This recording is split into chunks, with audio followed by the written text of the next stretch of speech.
Selamat mendengarkan podcast ini. Saudaraku sekalian, melanjutkan apa yang saya telah sampaikan minggu lalu. Banyak orang lebih takut sanksi hukuman manusia, sanksi hukuman pemerintah, yang karenanya mereka taat kepada hukum, daripada sanksi hukuman kekal dari Allah. Sehingga banyak orang tidak memperdulikan hukum Allah dan kehendaknya. Banyak orang lebih taat kepada orang tua karena sanksi hukuman disiplin yang bisa diberikan orang tua kepada anak-anak, daripada takut akan Allah Bapa di surga yang bisa menolak dan memberi hukuman kekal. Memang kita harus taat hukum. Orang yang mentaati Allah pasti taat hukum, saudaraku.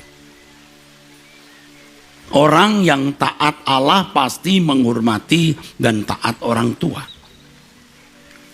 Tetapi lebih dari ketaatan kita kepada hukum-hukum dunia, lebih dari taat dan takut kita, hormat kita kepada orang tua, seharusnya kita lebih taat, lebih menghormati dan takut akan Allah. Mengapa sedikit sekali orang yang benar-benar memiliki hati yang takut akan Allah, sehingga benar-benar, sehingga sungguh-sungguh memperdulikan hukum Allah dan memperhatikan kehendaknya. Yang pertama, karena memang Allah tidak kelihatan. Bahkan kadang-kadang Allah seakan-akan tidak ada. Yang kedua, karena Allah tidak menunjukkan kemarahan, hukum dan sanksi sesegera mungkin atau secepat-cepatnya. Beda dengan pemerintah di dunia ini, begitu melihat, membuktikan warga melakukan kesalahan, jelas ada delik hukumnya, ada bukti, maka segera diproses. Demikian pula orang tua yang melihat anaknya melakukan pelanggaran, segera ditindak. Tetapi Allah tidak.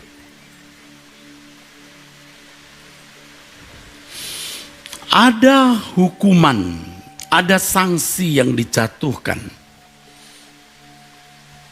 ketika manusia diperhadapkan kepada pengadilan Allah. Jadi kita bisa mengerti mengapa Alkitab mencatat adanya murka Allah yang dikumpulkan di cawan murkanya. Mestinya itu lebih mengerikan, saudaraku. Sebab hukuman pemerintah di dunia ini hanya beberapa belas sampai beberapa puluh tahun, paling lama seumur hidup manusia. Tetapi beda dengan Allah. Hukuman Allah adalah keterpisahan dari Allah. Sebenarnya ini bisa dikatakan hukuman, bisa dikatakan sanksi, atau bisa dikatakan konsekuensi. Sebab kalau seseorang tidak berkeadaan berkenan di hadapan Allah, tidak berkeadaan kudus seperti Dia kudus, tentu tidak mendapat bagian dalam kekudusan Allah, artinya tidak mendapat bagian dalam persekutuan dengan Allah, terpisah dari Allah selama-lamanya. Mestinya ini menggetarkan jiwa kita. Mestinya ini menakutkan, saudaraku. Pertanyaannya, bagaimana kita bisa memiliki perasaan takut akan Allah, menghormati Allah sepatutnya, sehingga kita bisa menggelar pemerintahan Allah di dalam hidup kita. Walaupun sanksi dan hukuman itu tidak dijatuhkan segera sekarang ini. Bagaimana kita bisa memiliki hati yang takut akan Allah, menghormati Dia, sehingga kita bisa menggelar pemerintahan Allah di dalam hidup kita, seperti yang dikatakan di dalam doa Bapa kami yang diajarkan Tuhan Yesus, datanglah kerajaan-Mu. Saudara, itu tergantung diri kita. Tergantung diri kita. Banyak orang yang pikirannya telah disesatkan, ditipu oleh kuasa kegelapan. Dan itu menjadi suara yang sangat kuat yang mencengkeram jiwa seseorang dan memenuhi seluruh saraf-saraf dirinya. Bahwa hidup suci itu tidak bisa. Sempurna itu mustahil. Allah tidak kelihatan. Allah juga tidak peduli. Kamu mau taat kepada Allah atau tidak, kelihatannya sama saja. Lihat saja orang di sekitarmu. Kita telah diracuni oleh pikiran itu, saudaraku. Berbuat dosa, tidak takut akan Allah, hidup munafik, tidak tulus, menyakiti sesama, rasanya aman-aman saja. Dan itu meracuni hidup kita, meracuni jiwa kita. Dan itu yang membuat kita menjadi ceroboh, saudara. Kita jujur melihat itu. Saya juga melihat fakta itu di dalam hidup saya. Tentu melalui proses pergumulan sampai saya menemukan bahwa kembali nanti berpulang kepada diri kita. Apakah kita membuat Allah itu hidup di dalam hidup kita atau seakan-akan mati dalam hidup kita, tergantung kita. Apakah pemerintahan Allah dapat tergelar di dalam hidup kita atau tidak, tergantung kita. Saya juga bertanya-tanya selama bertahun-tahun. Kalaupun tidak diucapkan, ada di dalam bawah sadar saya atau kadang-kadang muncul di dalam kesadaran penuh saya. Mengapa aku masih saja belum bisa hidup suci? Mengapa aku masih saja jatuh dalam dosa? Mengapa aku masih saja meleset? Itu pertanyaan di bawah sadar dan juga muncul sesekali di dalam kesadaran saya.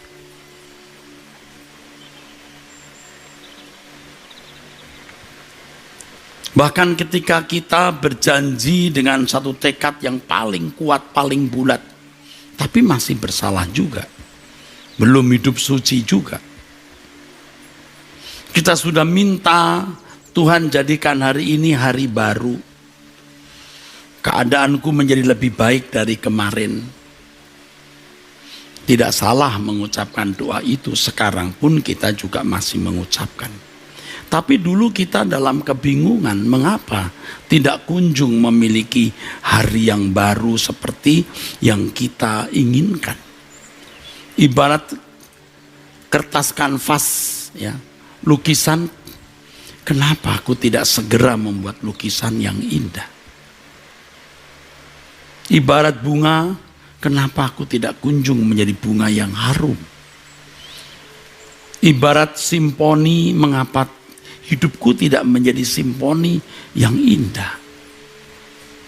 Bingung juga, saudaraku.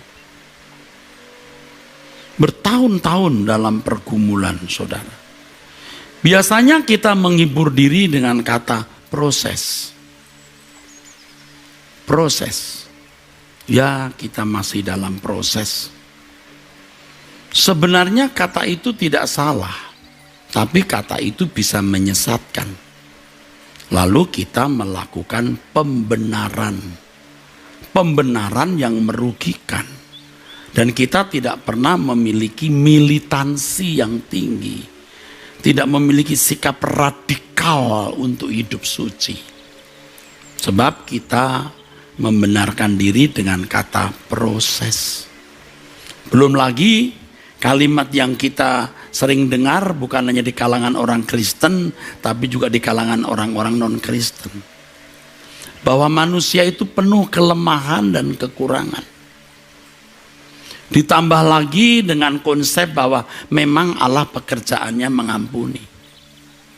Dia penyayang dan pengasih. Kalau kita berdosa minta ampun, Tuhan ampuni. Lalu ya memang Allah pemurah kok, penuh kasih dan penyayang. Ini semua bisa menyesatkan kalau kita tidak memiliki sudut pandang yang benar. Allah memang pengasih dan penyayang. Kalau kita minta ampun, kapanpun Tuhan mengampuni. 7 kali orang benar salah, 7 kali bangkit. Benar, proses itu benar, tidak salah, saudaraku. Manusia penuh kelemahan dan kekurangan, benar juga, bukan tidak.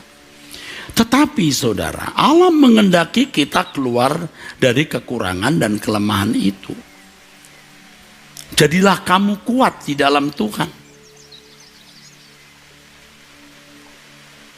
Jelas Tuhan mengatakan itu. Proses benar.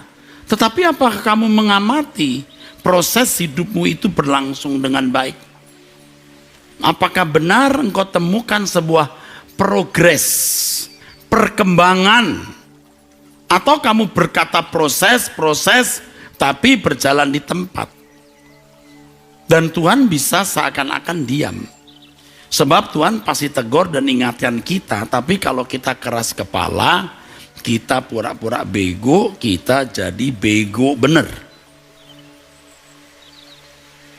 Iya.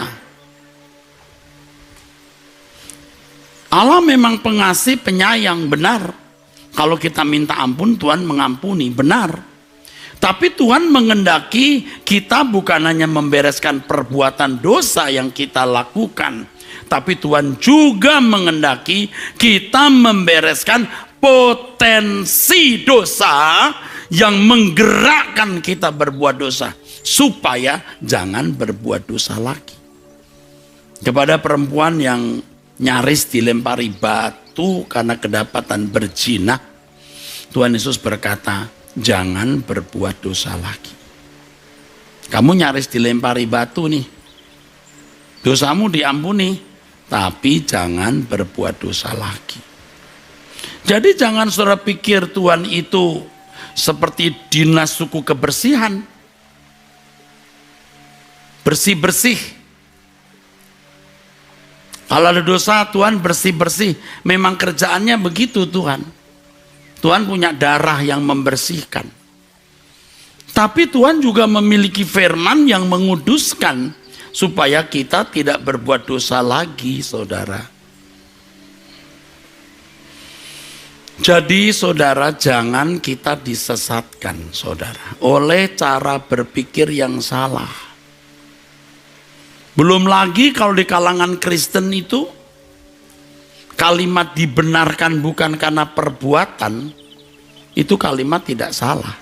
Tetapi menjelaskan dengan penjelasan yang salah, melahirkan konsep yang salah, dan diterima menjadi penyesatan.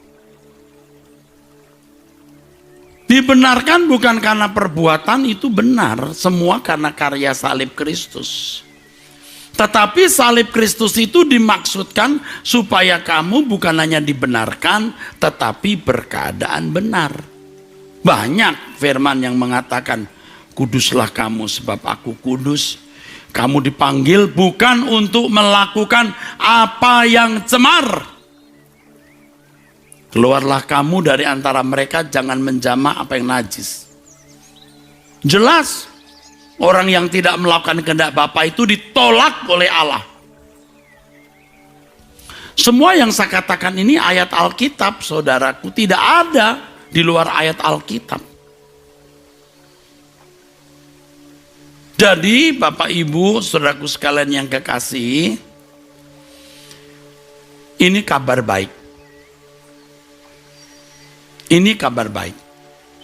Ketika saudara dapat menemukan kenyataan anugerah Allah di mana Allah memampukan kita untuk hidup tidak bercacat, tidak bercela. Bisa kalau kita mau. Bisa kalau kita mau. Jadi tergantung kita seberapa kuat kita memiliki gairah. Seberapa kuat kita punya hasrat. Semakin kuat hasrat saudara, maka saudara akan melihat progres tersebut.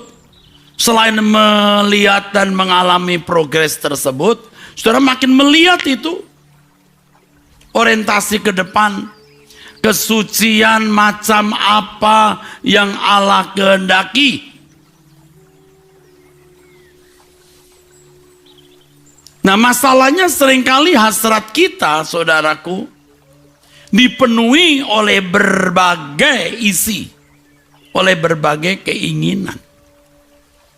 Maka Tuhan Yesus berkata, itulah sebabnya Tuhan Yesus berkata, di Lukas 14 ayat 33, kamu harus melepaskan dirimu dari segala milikmu. Milik itu bukan hanya harta, tapi hasrat-hasratmu juga.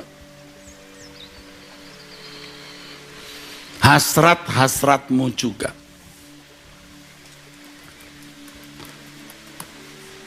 Jadi kita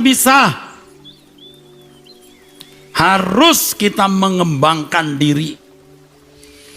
Kita harus menggelorakan gairah ini.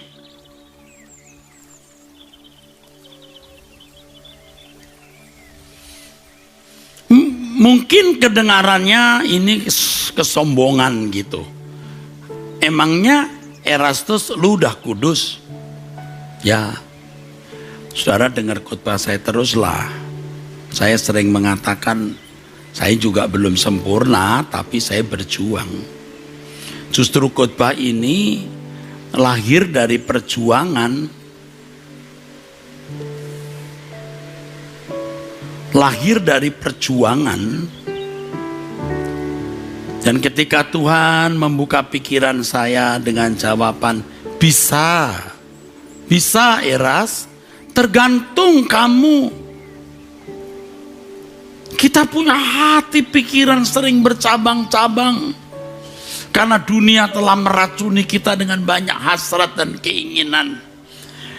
Padahal mestinya mengasihi Allah dengan segenap hati, segenap jiwa, segenap akal budi. Kalau utuh baru bisa terbang. Kalau bulat baru bisa maju. Yang kau hadapi itu 20.000 musuh. Kamu punya cuma 10.000, tidak bisa menang. Tapi 10.000 kamu berikan padaku. Aku buat 20.000 kalah.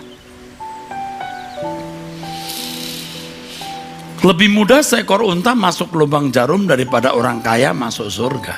Tapi kalau orang kaya itu mau menjual seluruh miliknya dan membagikannya kepada orang miskin, jadi nul pudul, habis.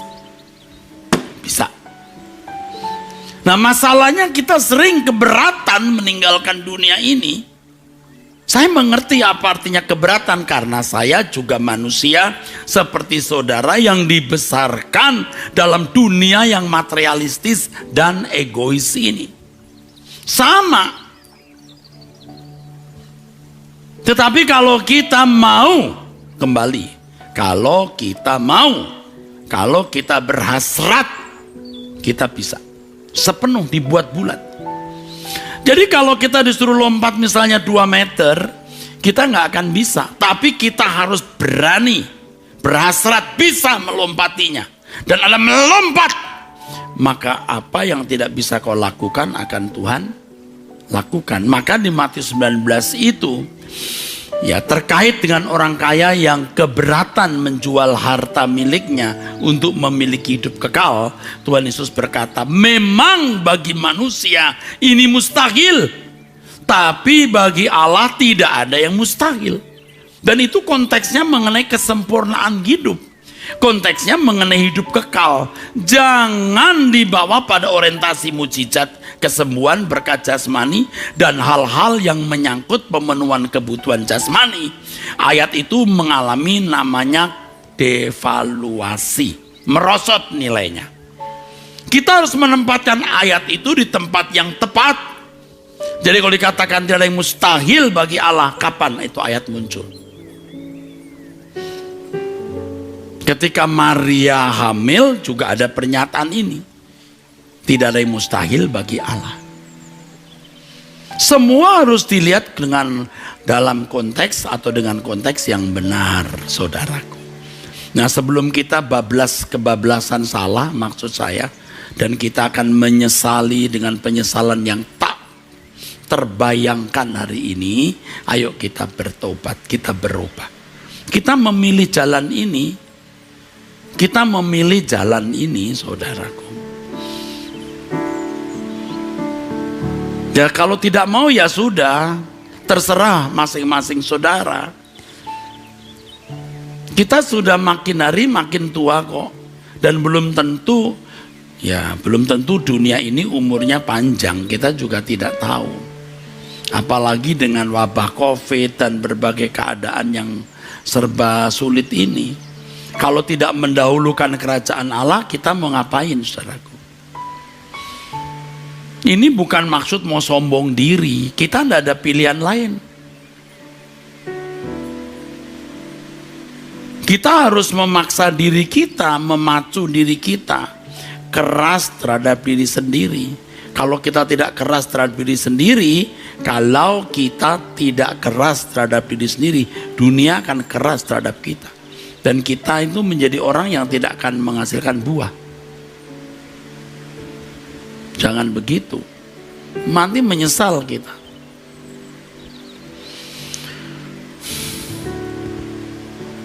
Sama seperti yang dikatakan Tuhan, aku percaya yang kau firmankan, sempurna seperti Bapa kita di surga. Nah, Tuhan mengatakan begitu, ikuti saja. Jangan diselesaikan dengan perdebatan-perdebatan.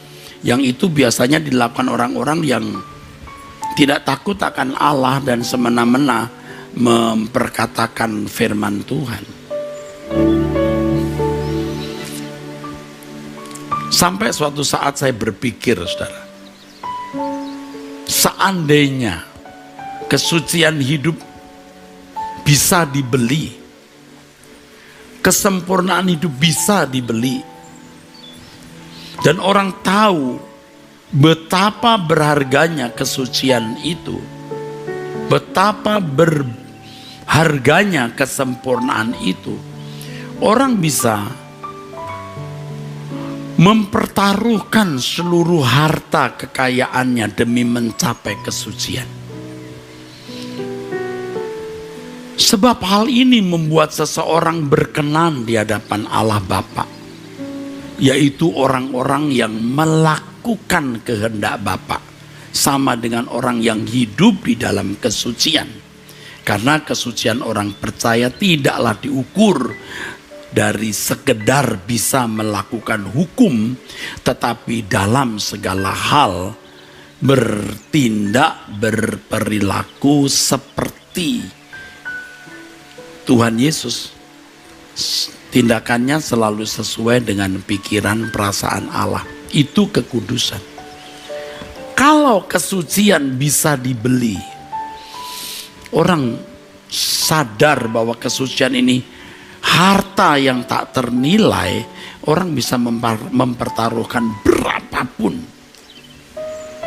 Kalau kesucian bisa ditemukan di sebuah tempat, orang yang mengerti betapa berharganya kesucian itu, ia akan berusaha untuk menjangkau tempat tersebut dan mengambil kesucian. Ternyata kesucian tidak bisa dibeli dengan uang. Ia tidak ada di mana-mana, tetapi di dalam hati kita. Itu kabar baik. Itu kabar baik. Anda bisa membayarnya dengan tekad, dengan hasrat Yang akhirnya seluruh hidup saudara pertaruhkan untuk itu. Saudara pertaruhkan untuk bisa mencapai kesucian Allah, bisa memiliki kesempurnaan di hadapan Bapa di surga. Kita mulai saat ini, jangan menunda. Jangan menunda.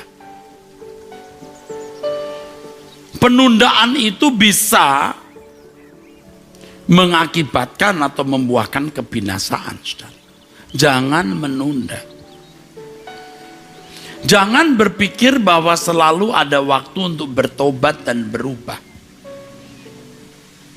Tetapi berpikirlah bahwa mungkin ini kesempatan terakhir. Jadi jangan berpikir bahwa selalu masih ada kesempatan nanti untuk bertobat dan berubah. Tetapi berpikirlah bahwa ini kesempatan terakhir. Hari ini adalah hari terakhirku. Supaya kita bukan hanya serius, tetapi sangat serius. Sehingga segala sesuatu yang kita lakukan itu benar-benar mengarah bagaimana aku hidup di dalam pemerintahan Allah yang tidak kelihatan itu. Dengan berpikir seakan-akan kita tidak memiliki kesempatan lagi, bisa-bisa ini hari terakhir, maka sanksi dan hukuman itu di depan mata kita. Sebaliknya, kalau kita taat, kemuliaan itu di depan kita. Sekarang tergantung saudara dari perspektif mana.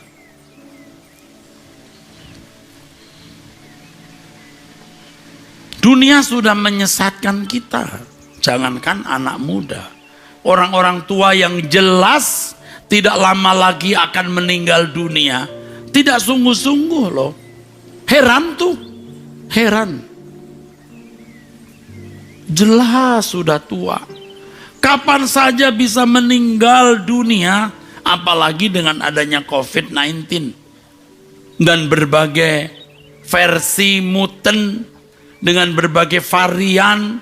Bisa membuat kita mati setiap saat. Ini yang membuat kita harus memiliki perasaan krisis.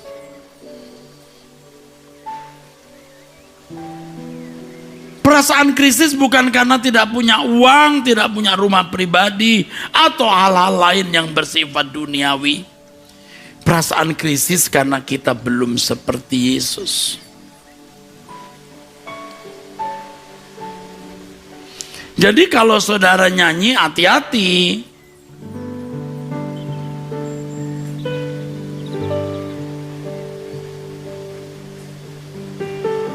Mudah mengatakan satu yang ku perlu, sempurna seperti Bapa serupa dengan Yesus. Tetapi apakah itu saudara hayati dengan benar? Saya harap semua kita serius. Bukan hanya orang-orang tua yang sudah bau tanah yang mau meninggal. Orang-orang muda yang masih bau minyak wangi juga harus mau bertobat dan berubah.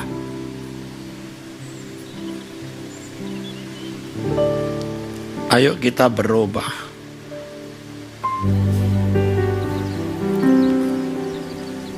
Jangan main-main. Kalau kita belum melakukan kehendak Bapa, kita jangan hanya bilang proses. Ya memang benar ada proses. Tetapi apakah engkau mengalami progres? Memang kita penuh kelemahan dan kekurangan. Tapi kuasa Injil dan Roh Kudus menuntunmu supaya engkau keluar dari kekurangan kelemahanmu dan engkau menjadi sempurna seperti Bapa. Aduh, jangan kita dibodohi oleh filsafat dunia, saudaraku.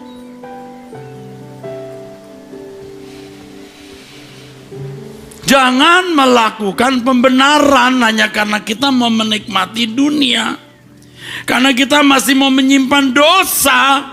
Karena kita mau menikmati dosa. Lalu kita beralasan proses. Memang Anda tidak bermaksud mau mengkhianati Tuhan. Tapi kalau saudara menunda pertobatan yang sungguh-sungguh, Anda berkhianat. Makanya saudara, jangankan kepada jemaat, kepada para pendeta pun saya berkata, tiarap yuk. Kita sibuk dengan banyak urusan, boleh. Tapi jangan kita terjebak dengan urusan pelayanan gereja, sampai kita sendiri tidak sadar kita berkeadaan tidak progres. Pelayanan bisa progres, jemaat tambah banyak, cabang tambah banyak, jabatan tambah naik. Tetapi apakah kita di mata Allah berkenan? Aduh saudara, jangan kita disesatkan dengan cara-cara berpikir yang salah. Ya, saya melihat, saya menemukan satu pihak, orang sibuk ngomongin doktrin, seakan-akan kalau dia sudah bicara doktrin dan merasa dirinya benar, dia sudah benar di mata Allah. Ini bodoh. Makanya Bapak Pendeta Siolan Sialoho akan bicara mengenai bahwa perbuatanmu itu agamamu. Di pertengahan minggu ini teologiamu adalah perbuatanmu. Pada hari Rabu tanggal 5 Mei jam 6. Ya, beliau hamba Tuhan yang bisa dipercaya untuk didengar. Dengarkan.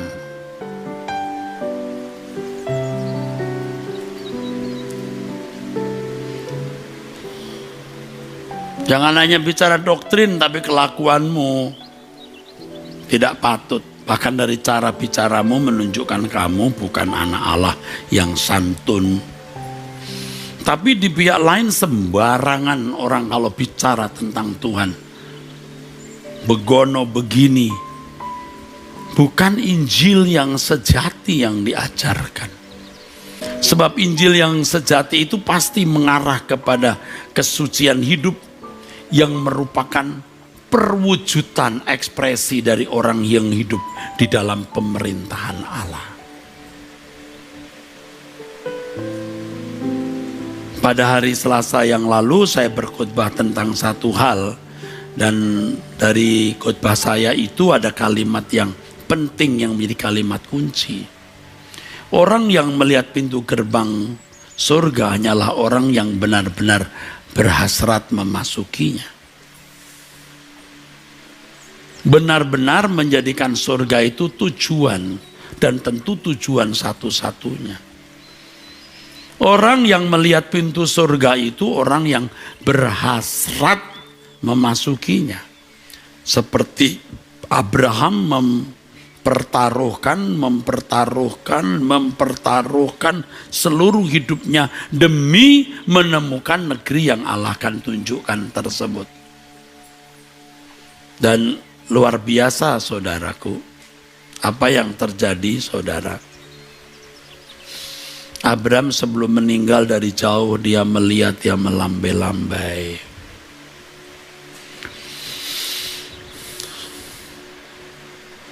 Makin hari saya makin tidak terlalu mempermasalahkan apakah kebaktian kita ini offline atau online. Saya tahu ada jemaat-jemaat yang ingin offline, on-site, datang ke gereja, melihat langsung pengkhotbah, puji-pujian, ya, semua ini live, bukan rekaman, bukan tapping ya. Maka hari Minggu memang saya dipatok gitu, tidak bisa bergerak saudara. Saya ada di gereja, karena ini live.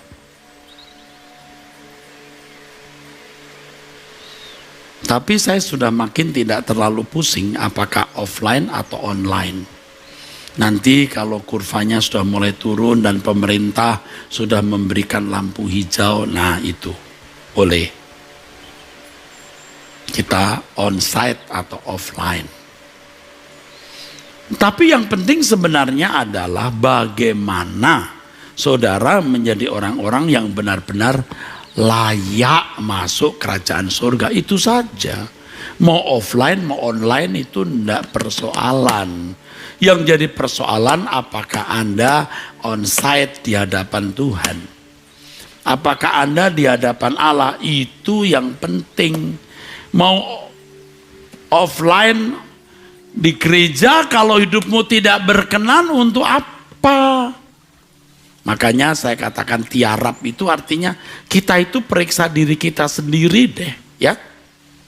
Udah, jangan sibuk dengan hal yang tidak perlu. Tapi ada orang-orang yang tidak mengerti. Ya sampai saya putus asa, bagaimana menjelaskan ini? Orang bisa memiliki nada negatif menanggapi apa yang saya kemukakan. Aduh, gimana ya? Saudara, kalau kurva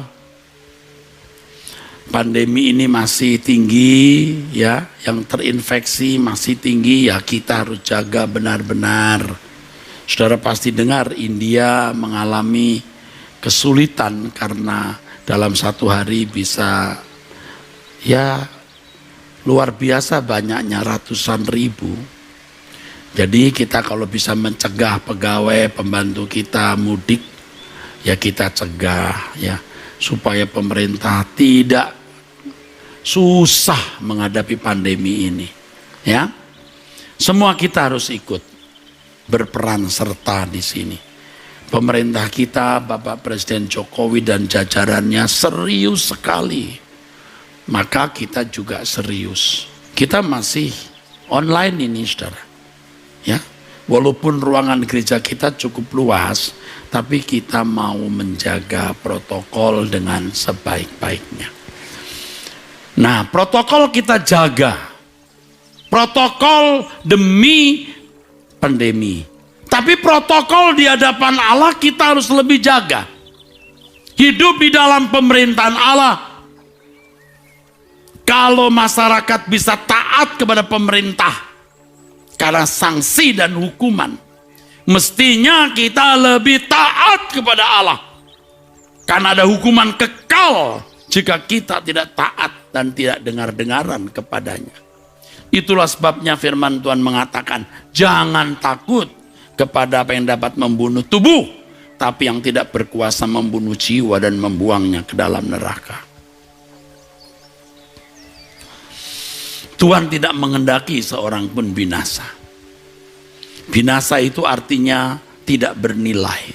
Kenapa tidak bernilai? Karena terpisah dari Allah. Dan itu keadaan yang sangat mengerikan.